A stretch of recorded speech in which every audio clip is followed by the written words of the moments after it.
దేవాంజరు national highway walkable distance. మనకు మంచి site అయితే investment ready to construction purpose సేల్కి వచ్చింది. సరౌండింగ్స్ అంతా కూడా డెవలప్మెంట్ అయింది. 33 feet సీసీ రోడ్ ఇది.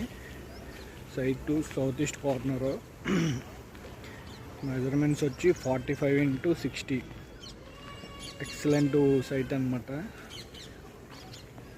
ఎవరైనా ఇన్వెస్ట్మెంట్ పర్పస్ తీసుకున్నా, రెడీ టు కన్స్ట్రక్షన్ చేసుకున్నా స్క్వేర్ యార్డ్ వచ్చి 25K పడుతుంది.